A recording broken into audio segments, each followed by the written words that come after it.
Pride and Prejudice by Jane Austen, 1813. Chapter 24. Miss Bingley's letter arrived, and put an end to doubt. The very first sentence conveyed the assurance of their being all settled in London for the winter, and concluded with her brother's regret at not having had time to pay his respects to his friends in Hertfordshire before he left the country. Hope was over, entirely over. And when Jane could attend to the rest of the letter, she found little, except the professed affection of the writer, that could give her any comfort. Miss Darcy's praise occupied the chief of it. Her many attractions were again dwelt on, and Caroline boasted joyfully of their increasing intimacy, and ventured to predict the accomplishment of the wishes which had been unfolded in her former letter. She wrote also with a great pleasure of her brother's being an inmate of Mr. Darcy's house, and mentioned with raptures some plans of the latter with regard to new furniture. Elizabeth, to whom Jane very soon communicated the chief of all this, heard it in silent indignation. Her heart was divided between concern for her sister, and resentment against all others. To Caroline's assertion of her brother's being partial to Miss Darcy she paid no credit. That he was really fond of Jane, she doubted no more than she had ever done. And much as she had always been disposed to like him, she could not think without anger, hardly without contempt, on that easiness of temper, that want of proper resolution, which now made him the slave of his designing friends, and led him to sacrifice of his own happiness to the caprice of their inclination.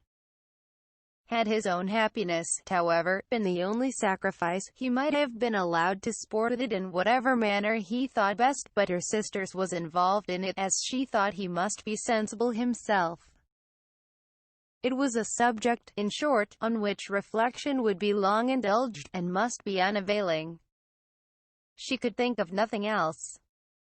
And yet whether Bingley's regard had really died away, or were suppressed by his friend's interference, whether he had been aware of Jane's attachment, or whether it had escaped his observation, whatever were the case, though her opinion of him must be materially affected by the difference, her sister's situation remained the same, her peace equally wounded.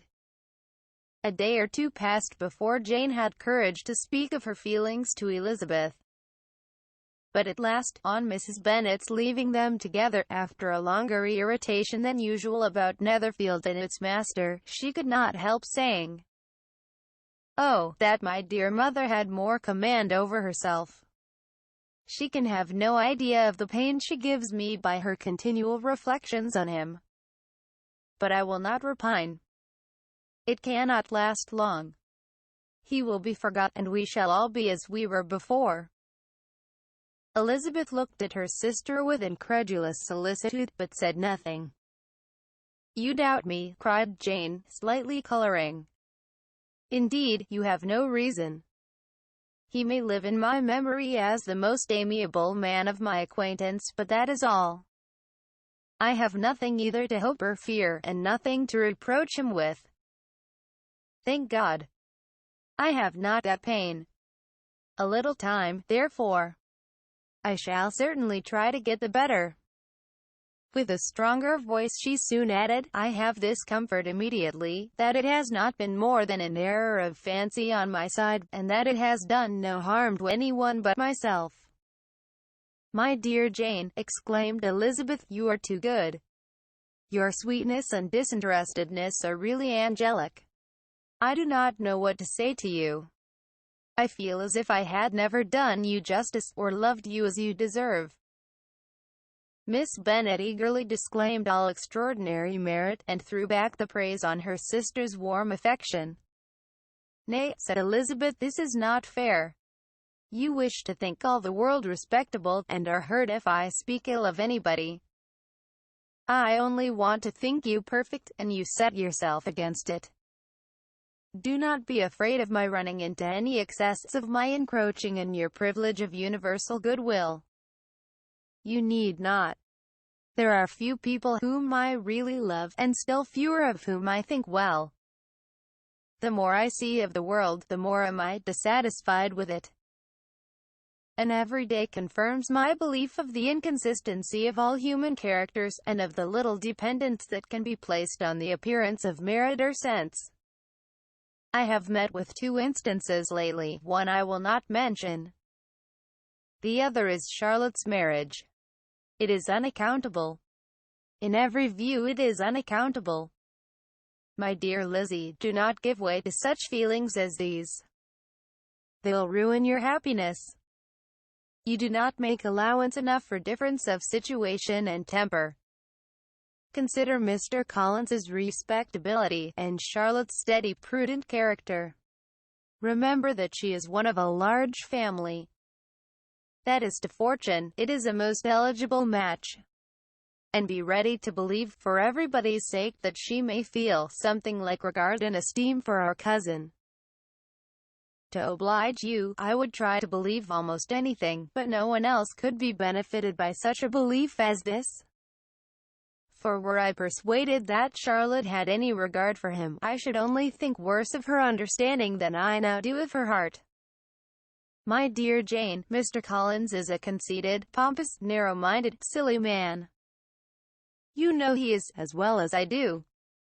And you must feel, as well as I do, that the woman who married him cannot have a proper way of thinking. You shall not defend her, though it is Charlotte Lucas. You shall not, for the sake of one individual, change the meaning of principle and integrity, nor endeavor to persuade yourself or me, that selfishness is prudence, and insensibility of danger security for happiness. I must think your language too strong in speaking of both, replied Jane. And I hope you will be convinced of it by seeing them happy together. But enough of this. You alluded to something else. You mentioned two instances.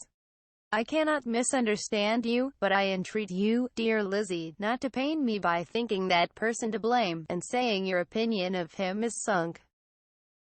We must not be so ready to fancy ourselves intentionally injured.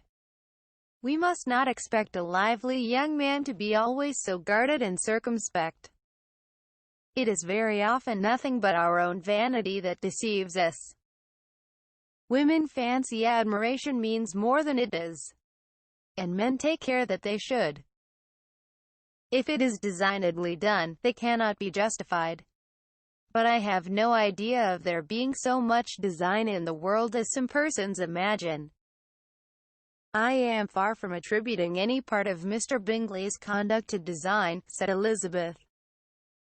But without scheming to do wrong, or to make others unhappy, there may be error, and there may be misery. Thoughtlessness, want of attention to other people's feelings, and want of resolution, will do the business. And do you impute it to either of those? Yes. To the last. But if I go on, I shall displease you by saying what I think of persons you esteem. Stop me whilst you can. You persist, then, in supposing his sisters influence him? Yes, in conjunction with his friend. I cannot believe it. Why should they try to influence him? They can only wish his happiness. And if he is attached to me, no other women can secure it. Your first position is false. They may wish many things besides his happiness. They may wish his increase of wealth and consequence. They may wish him to marry a girl who has all the importance of money, great connections, and pride. Beyond a doubt they do wish him to choose Miss Darcy, replied Jane. But this may be from better feelings than you are supposing. They have known her much longer than they have known me. No wonder if they love her better. But whatever may be their own wishes, it is very unlikely they should have opposed their brothers. What sister would think herself at liberty to do it, unless there were something very objectionable? If they believed him attached to me, they would not try to part us.